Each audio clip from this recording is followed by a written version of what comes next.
नमस्कार, मैं मनोज विश्नोई और इस रेड प्लस न्यूज़ पर आपका बहुत स्वागत है।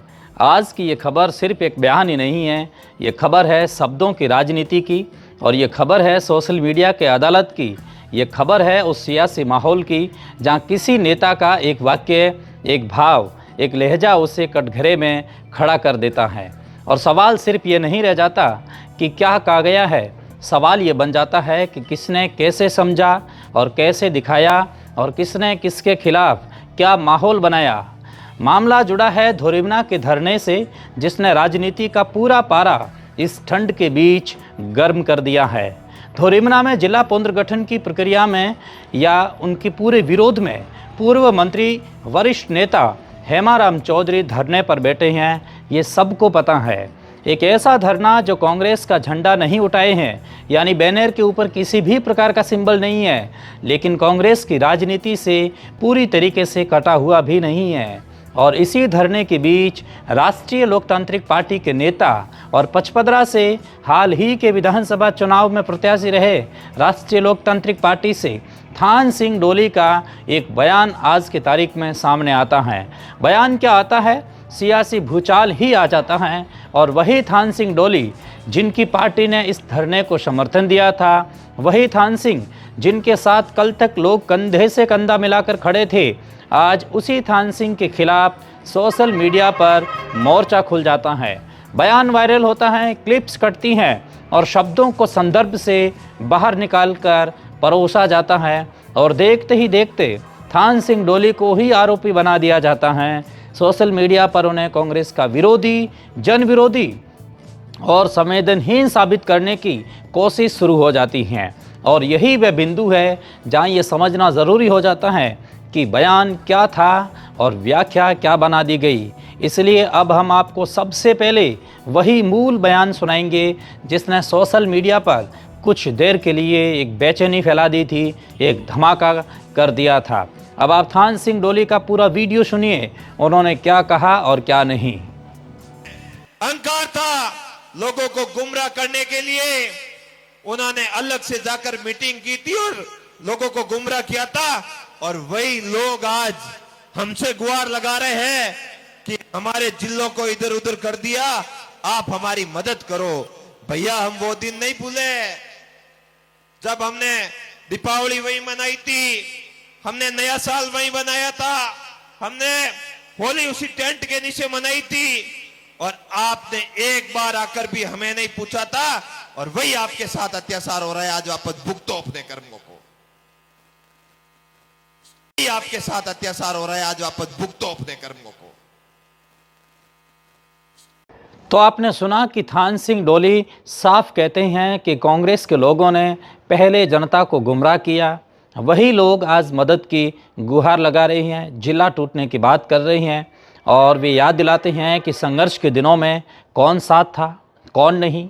वे भावात्मक स्मृति का हवाला देते हैं, दीपावली, नया साल, टेंट और ठंड, संघर्ष, और फिर कहते हैं कि कर्मों का फल मिलता है। और अब सवाल ये है कि क्या ये बयान कांग्रेस के खिलाफ था या जनता के खिलाफ या फिर किसी पार्टी के हित में, और क्या ये धरना जो चल रहा है उनके खिलाफ था या राजनीतिक पाखंड के खिलाफ।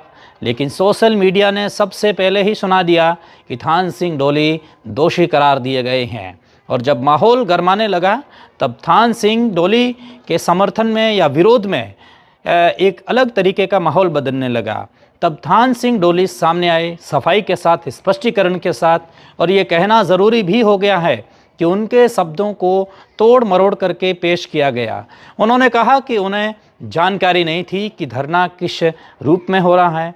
उन्होंने स्पष्ट किया कि अगर ये कांग्रेस का झंडा लेकर दिया जा रहा है या फिर हेमाराम जी चौधरी खुद कांग्रेस का झंडा लेकर खड़े होते तो वे समर्थन नहीं करते। लेकिन जब उन्हें पता चला कि वरिष्ठ, अनुभवी, वयोवृद्ध पार्टी के बिना भी चलने वाले जनहित में हेमाराम चौधरी धरने पर बैठे हैं, तो समर्थन स्वाभाविक है। और यही वह मोड़ है जहाँ राजनीति को भावनाओं से अलग करके देखना ज़रूरी हो जाता है। अब आपको थान सिंह डोली का सफाई वाला वीडियो भी सुनना चाहिए कि उन्होंने किस तरीके से अपनी सफाई पेश की है इस पूरे विवाद के बाद। नमस्कार, आप सभी को मैं आपका भाई थान सिंह डोली, कार्यकर्ता राष्ट्रीय लोकतांत्रिक पार्टी। एक कल से एक मेरे बयान को तोड़ मरोड़ के पेश किया जा रहा है। खैर करे तो भी कोई बात नहीं, लेकिन उसमें ये कहा जा रहा है कि थान सिंह द्वारा कहा जा रहा है कि मेरे से मदद। मेरे उन शब्दों पे गौर कीजिए, मैंने ये नहीं कहा मेरे से, हमसे मतलब राष्ट्रीय लोकतांत्रिक पार्टी। तो मैंने पता किया भाई इसमें क्या है। मुझे कहा गया कांग्रेस द्वारा धरना दिया जा रहा है। तो कांग्रेस द्वारा धरना दिया जाएगा तो उसमें यही बयान दिए जाएंगे। और फिर पता चला आदरणीय हम सबके वरिष्ठ, हम सबके वयोवृद्ध और हम सबके एक तरह से संरक्षक के मार्गदर्शन की भूमिका में बिना पार्टी के रहने वाले आदरणीय हेमाराम। तो आपने सुना कि विवाद बढ़ने पर नेता दिल की जगह दिमाग से कैसे सफाई देता है, और यह पूरा प्रकरण बताता है कि आज राजनीति से ज़्यादा तेज सोशल मीडिया चलता है और यहाँ सफाई बाद में दी जाती है और फैसला सबसे पहले सुना दिया जाता है। और ये भी बताता है कि धरने, आंदोलन और विरोध जब तक राजनीति में चश्मे से देखे जाते हैं तब तक कुछ भी हो सकता है और वाकई में जनहित है वो पीछे ही छूट जाता है। अब सवाल सरकार पर भी आता है, क्योंकि जिला पुनर्गठन जैसा बड़ा प्रशासनिक फैसला सिर्फ नक्शे की लकीर नहीं होता, ये लोगों की पहचान, सुविधा और भावनाओं से भी जुड़ा होता है। सरकार को ये समझना होगा कि विरोध को राजनीतिक शोर मानकर अनसुना करना समाधान नहीं है, लेकिन ये भी उतना ही सच है कि हर विरोध को सरकार विरोधी साजिश मान लेना भी ठीक नहीं। इसी संतुलन की ज़रूरत है और इसी संतुलन की कमी से ऐसे विवाद जन्म लेते हैं। और इसी संतुलन की तलाश में हम आपको दूसरी खबर की ओर ले जाना पसंद करेंगे, क्योंकि राजनीति की गर्माहट के बीच बाड़मेर की ज़मीन पर कुदरत की ठंड उतर आई है। आज बाड़मेर में न्यूनतम पारा 5.8 डिग्री दर्ज किया गया, यानी इस सीजन का सबसे कम तापमान। शीतलहर ने बाड़मेर और बालोतरा को ठिठुरन के साथ में एक नए रूप में छोड़ दिया है। हालात ऐसे हैं कि रामसर इलाके में खुले बर्तनों का पानी बर्फ में तब्दील हो गया। बीते 3 दिनों में तापमान में करीब 4 डिग्री की गिरावट दर्ज की गई है। मौसम विभाग पहले ही संकेत दे चुका है कि मकर संक्रांति तक सर्दी का असर बना रह सकता है और इसका सीधा असर आम जनजीवन पर पड़ रहा है। 3 दिनों में 4 डिग्री गिरा जो पारा है या तापमान है, ये बता रहा है कि सर्दी सिर्फ मौसम नहीं होती, ये लोगों की दिनचर्या को भी प्रभावित करती है और उसे बदल देती है। बाड़मेर में शीतलहर के साथ कड़ाके की ठंड बनी हुई है। न्यूनतम पारा 4 डिग्री गिरकर रविवार को 5.8 डिग्री तक पहुंच गया है और ये सीजन का सबसे कम तापमान है। रात का पारा लगातार 6 डिग्री नीचे बना हुआ है और दिन में भी ठंड से कोई खास राहत मिलने वाली नहीं है। तेज़ ठंड के कारण लोगों की दिनचर्या पूरी तरीके से बदल चुकी है। सुबह के लोग जो घूमने के लिए निकलते हैं या सुबह के समय लोग करीब 10 बजे तक घरों में ही रहना पसंद कर रहे हैं। रात 9 बजे के बाद सड़कों पर आवाजाही कम हो जाती हैं। लोग सर्दी से बचने के लिए अलाव तापते और ऊनी कपड़ों से पूरे शरीर को ढक कर के बाहर निकलते दिख रहे हैं। ग्रामीण क्षेत्रों में सर्दी का असर शहर की तुलना में ज़्यादा देखने को मिल रहा है और कई इलाकों में तापमान 5 डिग्री से नीचे पहुंच गया है। और इधर इंडो पाक बॉर्डर क्षेत्र भी कड़ाके की ठंड के बीच जवान भी अपनी देशभक्ति के लिए ड्यूटी निभा रहे हैं। रविवार को न्यूनतम तापमान 7.6 डिग्री से गिरकर 5.8 डिग्री तक पहुंच गया है, जबकि शनिवार को अधिकतम तापमान 22.4 डिग्री दर्ज किया गया है। और इस तरह रात और दिन के बीच में अगर तापमान को लेकर के अगर ग्राफ देखा जाए तो करीब 17 डिग्री का अंतर रहा है। और यहीं से कहानी वापस राजनीति की ठंड और गर्मी पर लौट आती है, क्योंकि जब सर्द रातों में लोग अलाव ढूंढते हैं तब नेताओं के शब्द भी आग बन जाती हैं। थान सिंह डोली का बयान उसी आग की एक चिंगारी था जिसे सोशल मीडिया ने भड़का दिया। लेकिन अब सवाल ये है कि क्या हर बयान को संदर्भ से काटकर देखने की एक नई रीति बन चुकी है? क्या समर्थन और विरोध का पैमाना इतना अस्थिर हो चुका है कि ये एक दिन में नायक और खलनायक बन जाए? थान सिंह डोली के मामले में यही हुआ। एक तरफ उनकी पार्टी राष्ट्रीय लोकतांत्रिक पार्टी ने कांग्रेस के धरने को समर्थन दिया, दूसरी तरफ उनका व्यक्तिगत बयान कांग्रेस की कार्यशैली पर सवाल खड़े करता दिखा और यही द्वंद्व सोशल मीडिया के लिए एक हथियार बन गया।